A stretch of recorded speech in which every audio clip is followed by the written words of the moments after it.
Hi! இன்னைக்கு லஞ்சுக்கு என்ன ஸ்பெஷல் பண்ணேன்னு பார்த்தீங்கன்னா, தேங்காய் சாதம் தான். தேங்காய் சாதம் சாப்பிட்டு ரொம்ப நாள் ஆயிடுச்சு. சரி அப்படின்னு இன்னைக்கு செய்யலாம் அப்படின்னு ரெடி பண்ணிட்டேன். அதுக்கு தேவையான அளவு எடுத்து தேங்காய் துருவி வச்சுக்கணும். கடுகு, கடலைப்பருப்பு, கொஞ்சமாக ஜீரகம், பொடி உள்ளி கொஞ்சம், கருவேப்பிலை கொஞ்சம் அவ்வளோதான் தேவையானது. கடாயில் எண்ணெய் விட்டுட்டு நாம் ஃபஸ்ட் எடுத்து வச்சுருக்கிறதெல்லாம் தாளிச்சிடணும். தாளிச்சிட்டு லாஸ்ட்டாக பொடி உள்ளியும் கருவேப்பிலையும் போட்டு நல்லா வதக்கிட்டு ஒரே ஒரு வத்தல் மட்டும் கிள்ளி போட்டுக்கோங்க, இன்னும் நல்லாயிருக்கும். நல்லா வதங்கினதுக்கப்புறம் துருவி வச்சுருக்கிற தேங்காய் எடுத்து அதில் தட்டி நல்லா மிக்ஸ் பண்ணிவிடுங்க. லைட்டான சூட்லேயே மிக்ஸ் பண்ணி விட்டுட்டு உடனே அடுப்பை ஆஃப் பண்ணிவிட்டு ஒரு ஆளுக்கு தேவையான எவ்வளோ தேவையோ உங்களுக்கு சாதம் அது அளவுக்கு எடுத்துக்கோங்க.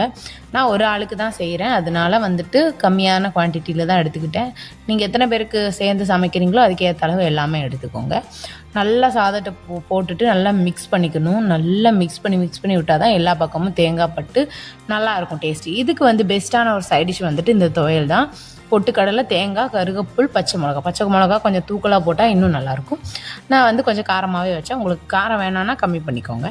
அவ்வளோதான். இதை போட்டு நல்லா மிக்ஸில் அரைச்சிட்டு கொஞ்சமாக சால்ட்டு தேவையான அளவு போட்டு அரைச்சிடுங்க. சூப்பரான துவையல் ரெடி, சூப்பரான தேங்காய் சாதமும் ரெடி. இன்றைக்கி நீங்கள் லஞ்சுக்கு என்ன சமைச்சிங்க அப்படின்னு கமெண்ட் பண்ணுங்கள். என்னோடய வீடியோ பிடிச்சிருந்தா சப்ஸ்கிரைப் பண்ணி சப்போர்ட்